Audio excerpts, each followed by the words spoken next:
Hello, boys and girls, especially Mohammed bin Abdullah Jalir Kalada here, also known as Momo the Muzzy. Today, in this very special edition of my show, we're going to have a Quran study class today, in which we're going to learn about some very acute scientific miracles in the Quran. For example, were you aware that the Quran mentions the atmosphere? That is correct. The Quran mentions the atmosphere. If we open your Qurans and turn to Surah 21, Ayah 32, it clearly states, "And we have made the heavens as a canopy, well guarded, yet they do turn away from the signs which these things point to." So see, the Quran talks about the atmosphere because canopy, canopy, that's the atmosphere, and they couldn't have known that 1400 years ago. Not convinced? Well, if you need even more proof, let's go to Surah 67, Ayah 3. It says, "He who created the seven heavens, one above another, no want of proportion, wilt thou see in creation of Allah, most gracious, so those thy vision again, seest thou any flaw?" So see, 7 layers, that's clearly talking about the atmosphere, because if we look here in my notes, the 7 layers of the atmosphere are the troposphere, the stratosphere, the mesosphere, the thermosphere, the exosphere, the ionosphere, and the magnetosphere. See? 1, 2, 3, 4, 5, 6, 7. Just like it's stated in the Quran. Yet another miracle of the glorious Quran. Hold it, hold it, hold it. Who are you? I am the voice of reason. I am here to debunk your so-called miracles in the Quran. Oh please, people have been trying to disprove Islam for 1400 years. If anything, that's just more proof that it's the true religion of God.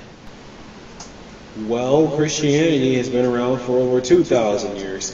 So does that mean it's even more true?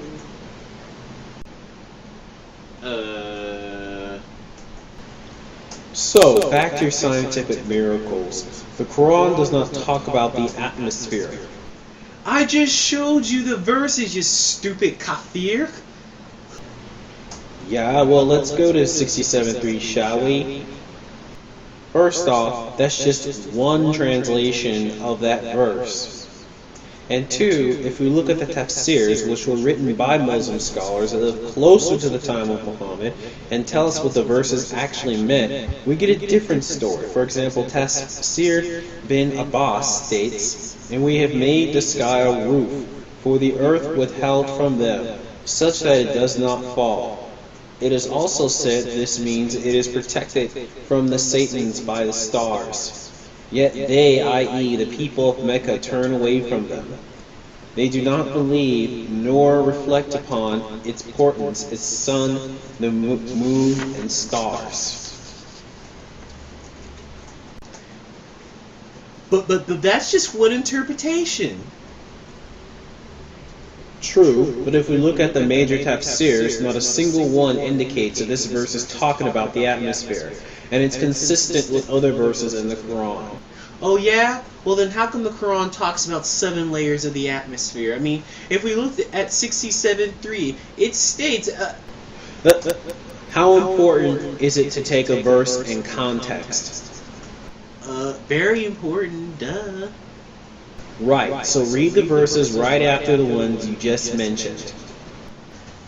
Okay, fine, I can do that.